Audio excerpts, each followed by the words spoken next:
So welcome everybody. Thank you very much for coming. We have Dr. Patrick Sullivan, who is going to share his story from his family. I will not give any of it away.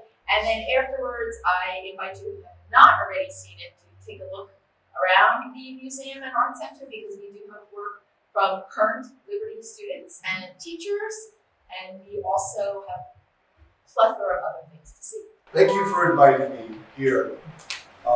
Hope when we spoke, and it's truly a privilege, although the topic that we'll be discussing is something that the importance of remembrance. And even recently here in New York State, especially the Department of Education, is looking to make sure that schools expand the remembrance of Holocaust survivors. And knowing in our world, there's a lot of beauty in our world, and there's a lot of tragedy. And we all know from seeing pictures in school, things on TV, movies, of the horrible things that we've seen to humanity that took place during the Holocaust. But before I jump into that, I'll just tell you who I am. My name is Patrick Sullivan.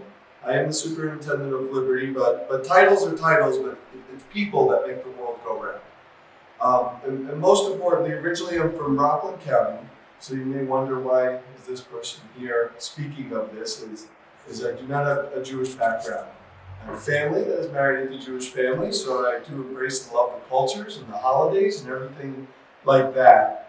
But what you might not know, on both sides of the family, I'll start with being Patrick Sullivan. You can tell heritage comes from Ireland during the Irish potato famine, and then some family coming over in the Mayflower on that side as well. But on my mother's side, with a maiden name of Torino, she is the only person in her family among her siblings to be born in the United States. So my grandparents lived in Italy during World War II and at this time. And throughout my life, every Sunday, we would have our midday meals. We would hear stories about my grandfather, who passed away when my mom was 15 years old. My grandmother passed away in 2013 at the age of 98. I hope I have those Italian genes. It's a Southern Italian diet, they say. I think it's true. But my grandmother's name was Annunziata Torino, and my grandfather's name was Angelo Torino. During that time, in the early 40s, to be exact, I know my uncle was born in 1943, and he was born during the midst of World War II. My family, on both sides though, understood the importance of people and caring and loving for people for who they are.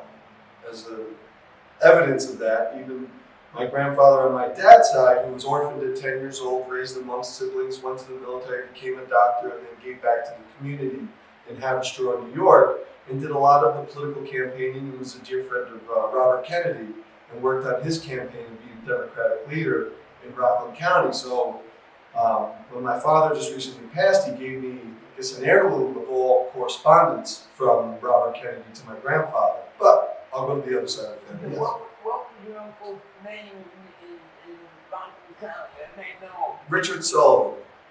Dr. Richard Sullivan delivered a lot of people in Haverstraw, worked in the emergency room in Good Samaritan, and all those pieces, and was a county legislator.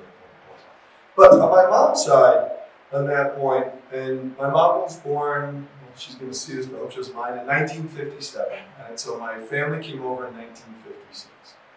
But in the early 40s, during World War II, my family at the time lived in Civinad, in Italy. It is a rural town outside of Naples.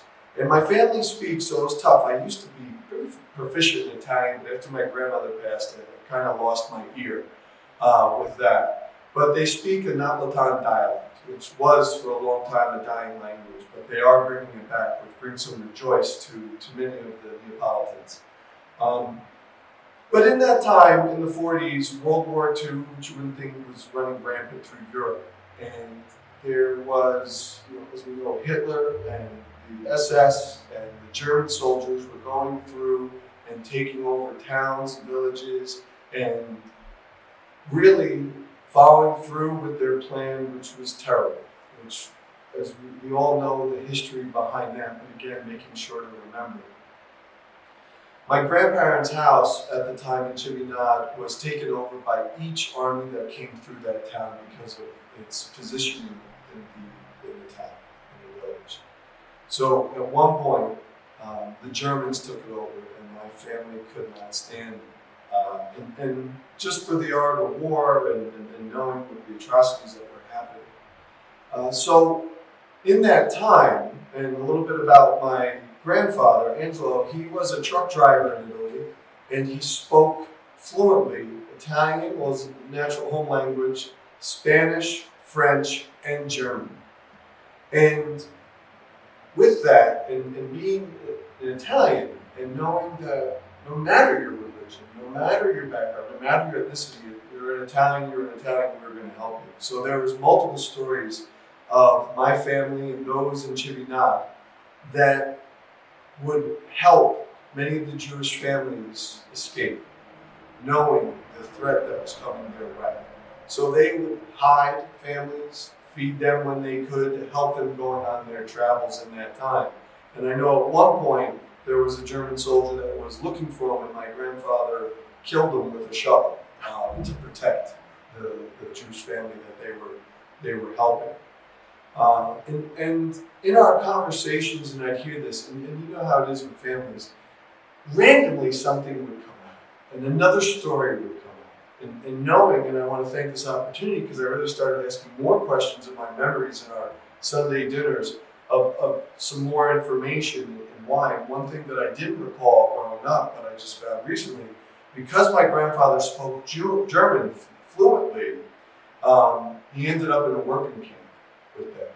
And at one point, he was there and he saw something wasn't right. And he saw these trains coming in. And at one point, he saw a train on fire, and there were Jewish children in the train. And he went to the SS soldier and saying, "Help them. What are you doing? Help them." And he said, and the person was very dismissive, and they're Jewish. And that was the scary mindset. And they still don't know, my family has no idea, he escaped from that working camp and went back to Cheminade because he was at his limit of seeing what that was. So learning with that and getting that understanding of that history really helped me admire more so my family and their compassion and care for a fellow man, and saw the importance of people. And they saw that in other members, especially as the war transpired. For example, my Aunt Vicky was younger at that time, obviously, and she didn't eat, and she was hungry, but they didn't have food because the Germans were taking everything. But the British soldiers came in, and they heard my aunt crying, and a soldier came and with the language badge gave them bread and said, "I have a daughter like this in England, and I'm so sorry." So they saw the bad and the good, and the positives and the tragedies of war. And that was interesting to hear their real life perspective of how the Allies and the Axis interacted with people. And then another memory, so in knowing those importance and hearing that and those components of what happened in Italy, I think my mom said that my grandfather, up until the day he died, did not eat any German food or anything like that because of what he experienced from those that were following Hitler's leadership. And then also in the town where he was originally from, called Luzzano, which was a little bit ways of Cheminade. My grandmother was originally from Cheminade. There was one road that went to nowhere. And any chance he could, any German soldiers, he would send them up that road just to drive them crazy. And that's the way he would find ways just to win what he felt and support the efforts against the harms towards humanity that were taking place. But then I remember at the age of 12 or 13, we had this big family reunion.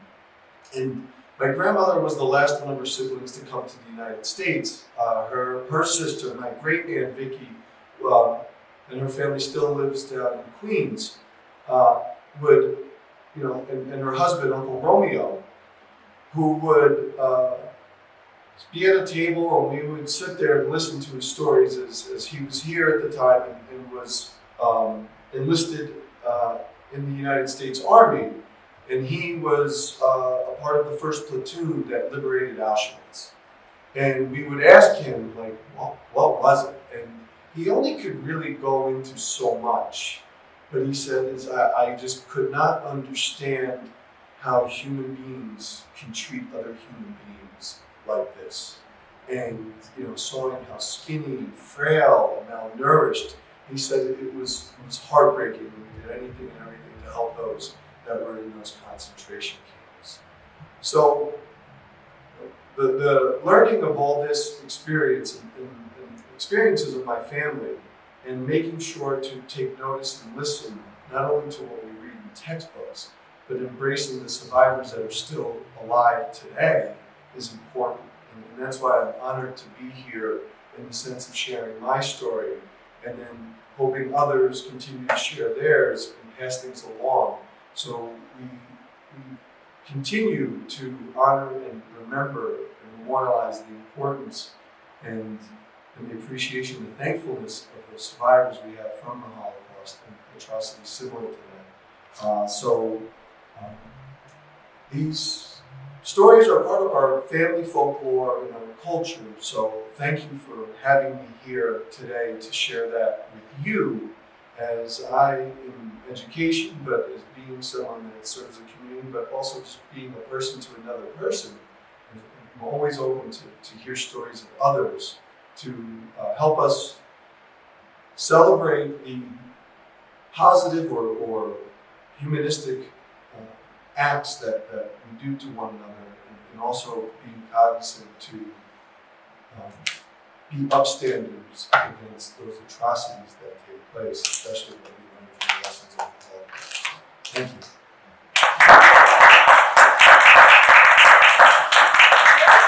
Was there a time where you felt like comfortable or uncomfortable that your family was associated with the Holocaust? Do you remember?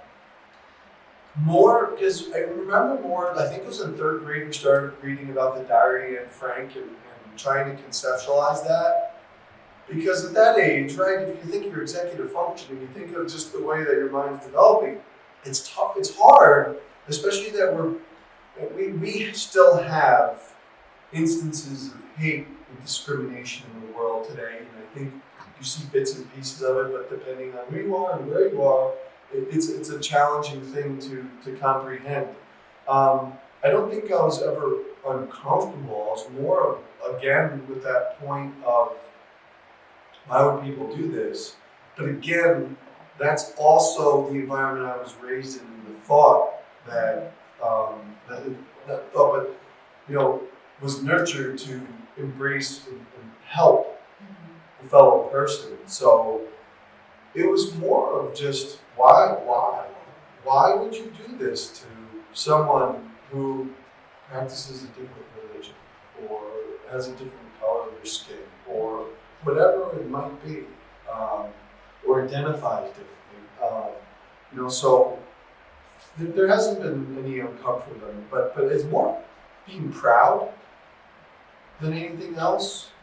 That, like I said, my grandfather took the time, and my grandmother took the time and showed their children to take those steps to support one another no matter what.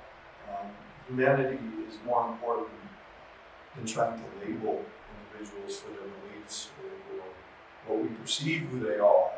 So I think that's the most important, because like this thing about my grandmother had a 3rd or 4th grade education, but her EQ was off the charts, even growing up. I mean, she would read things, and even with our families, she knew that I was different than, was more of a firecracker, a little more feistier than my older brother. So she knew how to interact with us, right? My grandfather had these statements that they would say in Italian. It sounds better in Italian than for me, but it was just words of wisdom of like the old generations in the old world. And I think, having that, but also, you think about there's so many other types of stories of similar acts, right? And it's also in that time, right, in that Great Depression era, where there was limited resources. All you had was one another.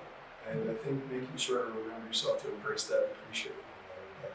But ultimately, hearing those stories, like any other positive stories, not everyone's perfect, but knowing that ultimately those individuals were Italians, and that's what was meant, part of their culture, who they were as Italians.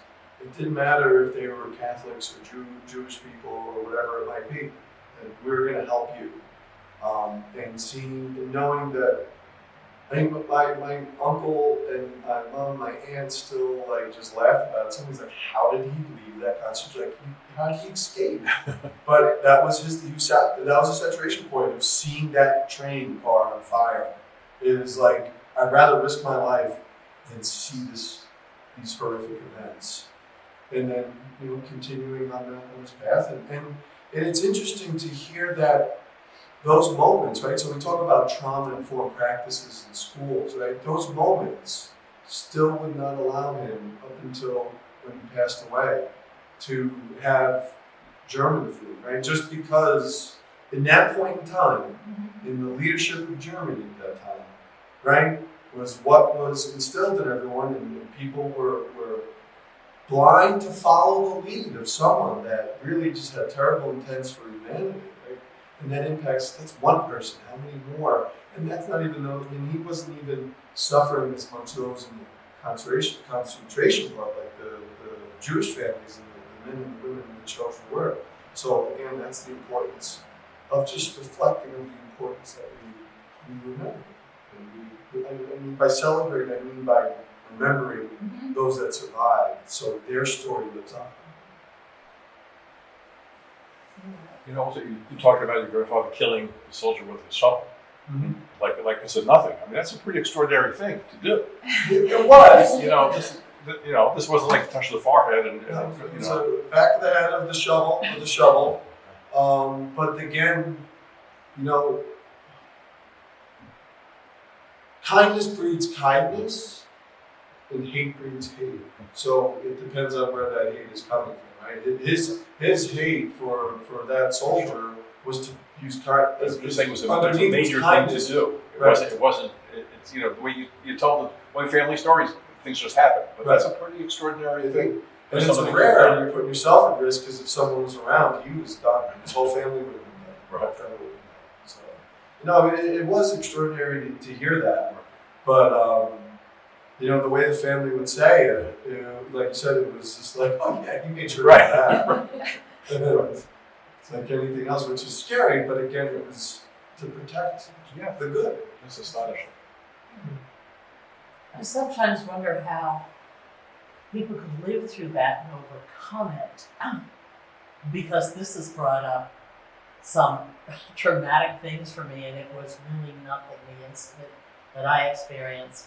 I was born in New York City before your mother was born, and my German relatives settled in the 1840s in Obenburg. So during the war, when my father was in the service, I was only 18 months old. He bought a house in Hortonville so my mother and brother and my grandmother and their adopted son could live in Hortonville because it was safe from the submarines in the New York harbor.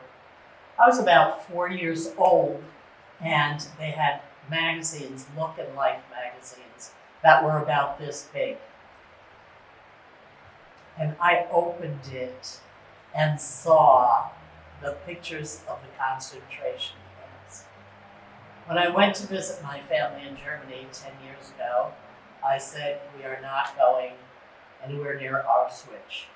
But you brought this up, and I can only come to certain of these talks. From seeing that picture, it has traumatized me more deeply than I expected it would. I don't think I could stay. I'd be like hysterical and leave. So I wonder, people like your grandfather or your family who saw things that were ultimately much, much worse, how you can survive.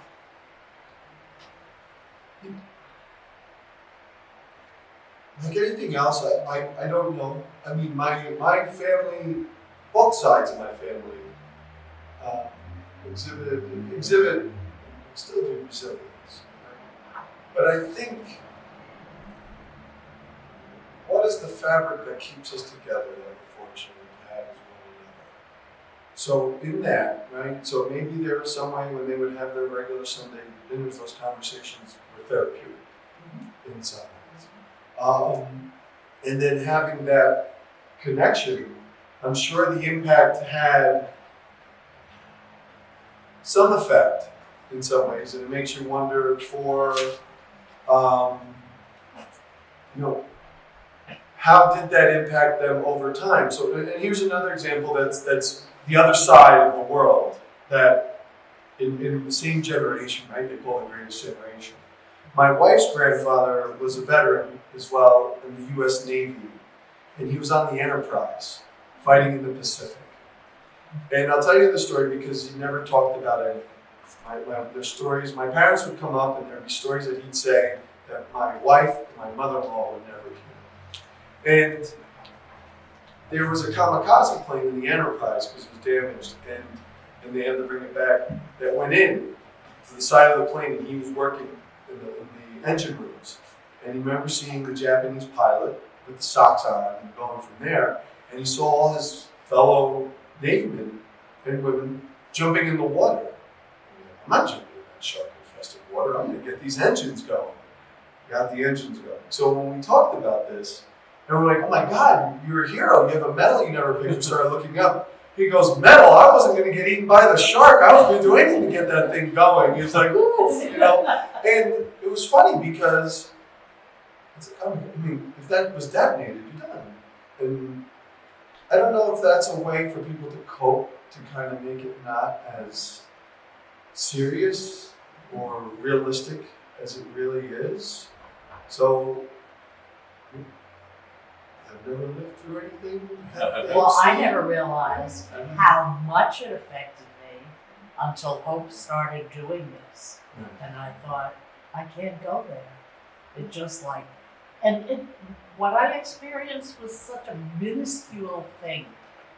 I think of also recently September 11th, right? So there's certain times when those emotions come up, or at the age, my age of 20 years old when that happened, you remember and there's a shock, but then there's a point in time I still remember coming home and seeing the two lights being up, and that's when it hits you. So I think maybe there's certain points, you're the mental health counselor, social worker, so you have an understanding of when those come up to the surface. Yeah. Yeah, thank you.